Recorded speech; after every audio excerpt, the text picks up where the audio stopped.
ኢትዮጵያ በሀገር ውስጥ ግብዓቶች የሀገር ውስጥ ምርቶችን በራሷ ለማምረት ጉልበት የሚሰጣትና በራሷ ምርቶች የመኩራት ልምድን የሚያዳብርላትን የኢትዮጵያ ታምርት ንቅናቄን ከጀመረች ከ2014 ወዲህ በኢንዱስትሪ ዘርፍ በርካታ ለውጦች እየተመዘገቡ መሆናቸው ይገለጻል።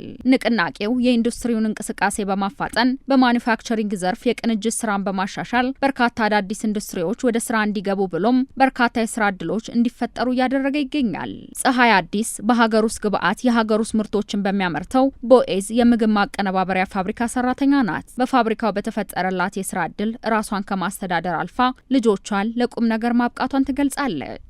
ያው 15 ዓመቴ ነው። ቤተሰብ አስተዳድራለሁ። 2 ልጆች አሉኝ። በቃ በዚህ ነው ማስተዳደር። ክፍለ ሀገር እንደመጣሁ እዚህ ፋብሪካ ነው የገባው። እግዚአብሔር ይመስገን። አሁን አንዱ ዩኒቨርሲቲ ዷል፣ አንዱ 11ኛ ክፍል ናት። ከሰዎች ወንድ እጅ ሳይጠብቁ በራስሽ ከኪስሽ አወጥተሽ ያሉትን ደብተርም ቢሆን እስክርቢቶም ቢሆን በቃ ልጆቹ ያሉትን በራስሽ ኪስ ማሟላት በጣም መበረታታት አለበት። ልክ እንደ ፀሐይ ሁሉ በፋብሪካው የስራ ዕድል የተፈጠረላቸው የስራ ዕድል ተጠቃሚዎችም መንግስት የሀገር ውስጥ ምርትን ለማስፋትና ኢንዱስትሪውን ለመደገፍ እያከናወናቸው ያሉ ተግባራት የወጣቶችን የስራ አጥነት ጥያቄ እየመለሱ መሆኑንና ራሳቸውን ከማስተዳደር ባሻገር በተማሩበት የስራ መስክ እንዲያገለግሉና የእውቀት ሽግግር እንዲፈጠርላቸው እያደረጋቸው መሆኑን ገልጸዋል። እንደተመረቁት እዚህ ቤት ነው የገባሁት። እንደዚህ አይነት እድል በመፈጠራቸው ያው ለፋብሪካም ሆነ ለኛ ሀገር ትልቅ እድል ነው። ምክንያቱም ሰራተኛ ወይ ደግሞ የሚሰሩ ሰዎች ከስራ አጥነት ወደ ስራ መጥቶ ፋብሪካ ላይ ገብቶ አንደኛ ሙያቸውን ያዳብራሉ፣ ሁለተኛ ደግሞ ህይወታቸውን ይመሩበታል፣ ሶስተኛ ደግሞ ምንድነው የሀገራችን ኢኮኖሚ እንዲያድግ እንኳን ተጽዕኖ ይፈጥራሉ ብዬ አስባለሁ። ዩኒቨርሲቲ ተመርቄ ብዙም አልተቀመጥኩኝም።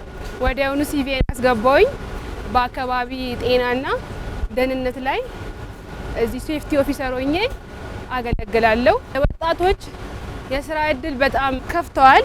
በተማርኩት በመስራቴ በሱ በጣም ደስተኛ ነኝ። በተማርኩት ህብረተሰቡን ማገልገሌ በጣም ደስተኛ ነኝ። በፋብሪካው ከ2000 በላይ ሰዎች የስራ ዕድል እንደተፈጠረላቸውና ኢትዮጵያ በጀመረችው የሀገር ውስጥ ምርትን በሀገር የመተካት ስራዎችን ለማከናወን ሰፊ የምርት አቅርቦት በመፍጠር የገበያ መረጋጋት እንዲፈጠር እየተሰራ መሆኑም ተገልጿል። የሀገር ውስጥ ምርቶችን በስፋት በማምረት ሂደት ተጠቃሚዎች ጥራት ያለው ምርትን እንዲያገኙ መስራት ላይ ከሰው ንክኪና ከኬሚካል በጸዳ መልኩ ፋብሪካው ምርቶቹን እያመረተ መሆኑን ገልጿል። እናመርተው ፓስታና መኮሮኒ ነው። ጥራቱን የጠበቀ በአይሶ 2022ም ሰርቲፋይድ የሆነን ጥራቱንና ደህንነቱን የጠበቀ ምርት እያመረተን እንገኛለን። አሁን ላይ በሰዓት 24 ኩንታል አንድ ላይ ሲደመር እናመርታለን። እናመርተው ምርት ለሁሉም እናቀርባለን። ለትልቅ ተቋማትም እንደ አየር መንገድም ላሉት እናቀርባለን። ለሁሉም ህብረተሰብ ክፍል እናቀርባለን። ምርታችንን ከሸማች ጀምሮ ገበያ ለማረጋጋትም ሰንዴ ማርኬት ላይም ለነጋዴዎችም ለሁሉም ምርታችንን እናቀርባለን። ካሉን ድርጅቶች ውስጥ አንዱ ነው። ጠቅላላ ግን እንደ ጠቅላላ እንደ ግሩፕ ወደ ከ2000 በላይ ሰራተኞች አሉ። ቦኤዝ ውስጥ ግን ወደ 300 በላይ ሰራተኞች የስራ ዕድል ተፈጥሯል። የማምረት ሂደታችን ሙሉ ለሙሉ በሚባል ደረጃ ከሰው ንክኪ የጸዳ ነው። ምንም ኬሚካል የለም።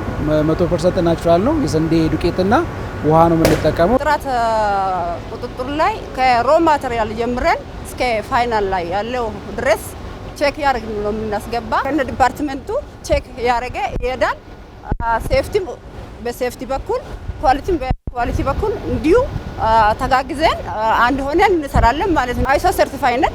አይሶ ሰርቲፋይ ማለት ሁሉም ነገር ኳሊቲና ሴፍቲ አንድ ላይ ሆነን ሰርተን ወደ ካስተመር እንዲቀርብ እናደርጋለን ማለት ነው። የኢትዮጵያ ታምርት ንቅናቄ ከውጭ የሚገቡ ምርቶችን በሀገር ውስጥ በመተካትና ወጪ ምርቶችን በማሳደግ ጉልህ ሚናን ይጫወታል።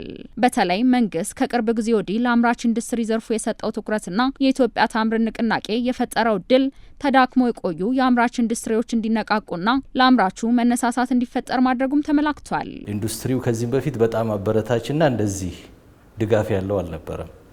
ከዚች ከ5 ከ6 ዓመት በኋላ በጣም አበረታችና ኢንዱስትሪ ላይ ያለው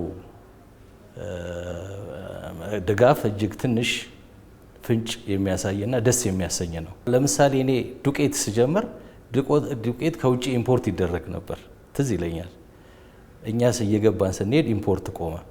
ፓስታ መኮሮኒ ኢምፖርት ይደረጋል። ቢያንስ ከ50 ከ60 ከ70% ኢምፖርቱን አስቀርተናል እና ከፍተኛ ኢንዱስትሪ ላይ አሁን የተሰጠው ትኩረት የበለጠ ቢሰጥ ኢምፖርት የሚደረገውን ኤክስፖርት ብቻ ሳይሆን ኢምፖርት የሚደረገው ማስቀረት ስለሚቻል ትኩረታችን ኢምፖርት ላይ ብቻ ሳይሆን በዚህ አገር የመተካት ስራ ላይ የበለጠ ቢሰራ ውጤታማ እንሆናለን። ከሰሞኑ የኢንዱስትሪ ሚኒስቴር ከመንግስት ኮሚኒኬሽን አገልግሎት ጋር በመተባበር በኢንዱስትሪ ዘርፉ በለውጥ ዓመታትና በኢትዮጵያ ታምርት ንቅናቄ ዘርፉ ያለበትን የእንቅስቃሴ ደረጃ የሚቃኝ የመስክ ምልከታ ለጋዜጠኞችና ለመገናኛ ብዙሃን እየሰጠ ይገኛል።